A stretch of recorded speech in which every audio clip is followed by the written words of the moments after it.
Ano nga kayang nangyari kay Pulgoso at bakit nakita natin siya na duguan?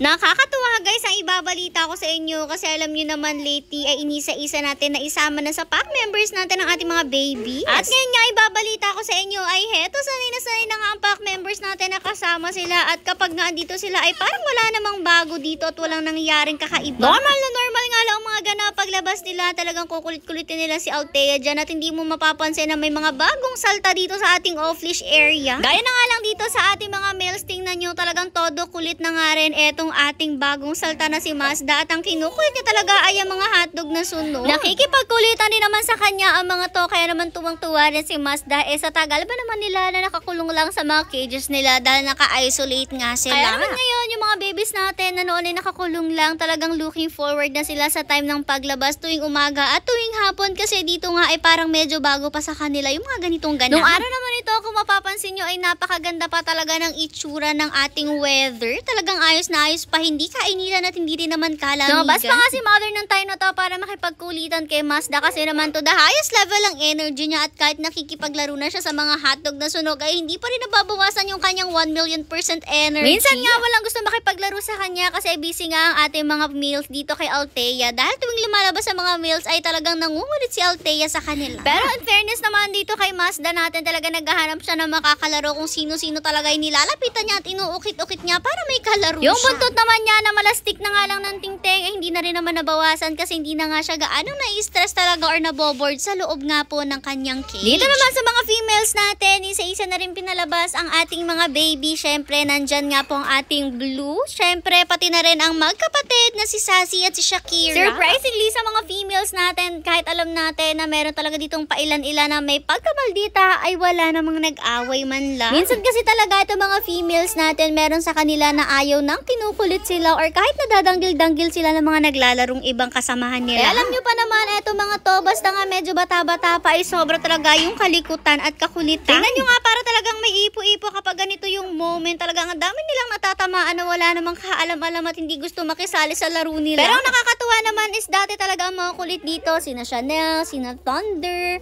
at sina Mustang dahil sila nga yung mga bata noon. Pero ngayon talaga mga adults na sila at may pagkamahinhin na sila at napalta na nga po ng bagong generation. Anyways, after ng palabasan ay heto nga po, biglang naspota ni mother si Pulgoso dito sa labas at chinek niyang agad si Pulgoso kasi alam nyo naman kahapon nung paulas si na mother papuntang birthday yan ay nakitang may dugo itong si Pulgoso. Sa leeg nga nakita yung kanyang dugo pero nung tingnan nga ngayon ay wala ng dugo at kahit bakas nga ng pinagdugoan which is sugat ay wala. Kaya naman napaisip si mother, ano kaya talaga ang totoong nangyayari? Siguro ay may nakaaway siyang doggy na sugatan niya at napakuskus lang sa kanya. Maaari rin nga na may kinain siya na something na may dugo kaya ganon. Hindi natin talaga malalaman kung anong nangyari pero ang alam natin ay hindi siya nasugatan at hindi rin siya nasaktan at galing sa iba yung dugo na yun at hindi sa kanya. Very happy nga si Pulgoso dito pag salubong kay mother at everyday naman ay ganyang klaseng energy ang ginigive niya sa atin. Laging super happy siya tuwing makikita niya si mother. Kaya nga nung wala si mother dito at nagpunta siyang Mindoro, Diyos ko itong si Pulgoso talagang lungkot-lungkot dito sa labas pero nung dumating na ulit si mother, grabe katuwa na ulit niya at nakikipagkulitan pa nga siya sa mga doggies dito. Next day naman tayo, heto nga nagsilabasan na ulit ang ating pack members. Syempre, for Dora na sila at paunahan talaga dito sa off-leash area. Pero kung mapapansin nyo, medyo iba nga po yung ambience ngayon kasi medyo gloomy talaga ang panahon at sa totoo lang ay umaambon-ambon na nga po sa labas nung time na kahit rin nga medyo maaga pa ay talagang napakadilim na dahil nga po masama ang panahon at ang nakakaloka guys sa kalagitnaan ng paglabas ng ating pack members ay biglang bumuwas ang napakalakas na ulan. Di nga lang siya basta ulan kasi grabe rin ang hangin to the highest level. Ayan, hindi nga masyadong halata yung patak-patak ng ulan pero kita nyo naman dito talagang bahang-baha na agad sa ating off-leash area. Kaya naman talagang hindi natin minahayaan ang pack members natin na pumunta sa side na to kasi umaampias talaga at nababasa talaga sila. Basta pumunta sila dito, automatic ay basang-basa na agad sila. Yun nga lang, meron talaga tayo ibang pack members na hindi talaga mapipigilan ng kalokohan at kakulitan at talagang nagpupunta pa rin sila dyan sa Geddy. Kaya naman ang ending ay talagang basang-basa ang ating pack members at yung iba nga ay putik-putik pa. Lalo na nga itong si Hercules, tingnan nyo dahil lagi siya dyan nakatambay sa ibabaw ay palagi siyang paakyat-akyat dyan pero pinababa siya dahil Diyos ko talagang mala swimming pool na yan sa tindi ng baha. Minabuti na rin nga na hindi na palabasin ng mga females natin kasi nga talagang magpuputik lang din sila gaya nangyari sa ating mga males saka na ulit kapag wala na nga